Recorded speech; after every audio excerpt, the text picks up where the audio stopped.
आणि आता पाहूया राजकीय विश्वातल्या टॉप 9 बातम्या। 8 आणि 9 जानेवारीला शरद पवार गटाची महत्त्वाची बैठकीत नव्या प्रदेशाध्यक्षाबाबत निर्णय होण्याची शक्यता।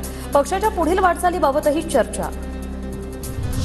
परिवहन क्षेत्रात 3 वर्षात नवीन ईव्ही धोरण घोषित होणार।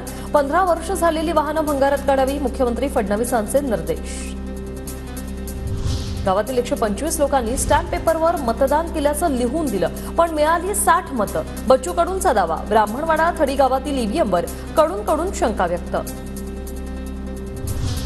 बच्चू कडू यांच्यावर टीका करताना भाजप आमदार प्रवीण तायडेंची जीभ घसरली। तायडेंच्या वक्तव्यानंतर प्रहार संघटना आक्रमक। अमरावती पोलीस अधीक्षक कार्यालयात प्रहारचं आंदोलन। प्रवीण तायडेंवर कारवाईची मागणी। राष्ट्रवादी शरद पवार गटाचे नेते जितेंद्र आव्हाडांना व्हॉट्सअॅपवरून अज्ञाताकडून धमकीचे मेसेज। धमकीच्या चॅटचे फोटो आव्हाडांनी पोस्ट केले। व्हॉट्सअॅप चॅटवरून शिवीगाळ आणि धमकी। मुंबई गोवा महामार्गाच्या अधिकाऱ्यांवर गुन्हे दाखल करा, सुनील तटकरेंची मागणी। माणगाव बायपासचे रखडलेलं काम आणि होणाऱ्या वाहतूक कोंडीमुळे तटकरे संतापले।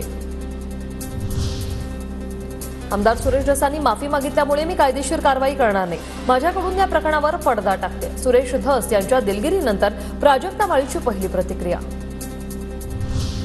प्रयागराज येथील कुंभमेळ्यासाठी सर्व मुख्यमंत्र्यांना निमंत्रण। उत्तर प्रदेश सरकार सर्व राज्यांच्या मुख्यमंत्र्यांना निमंत्रण देणार।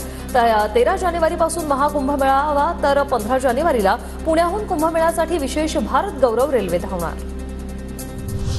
प्रगतिशील महाराष्ट्र गतिशील महाराष्ट्राच्या निर्धारासाठी एकजूट करूया। महाराष्ट्र आता थांबणार नाही, निर्धार पूर्ण करण्यासाठी कष्टकरी शेतकरी सगळ्यांना सोबत घेणार। नववर्षाच्या पूर्वसंध्येला देवेंद्र फडणवीसांच्या महाराष्ट्रातील जनतेला शुभेच्छा।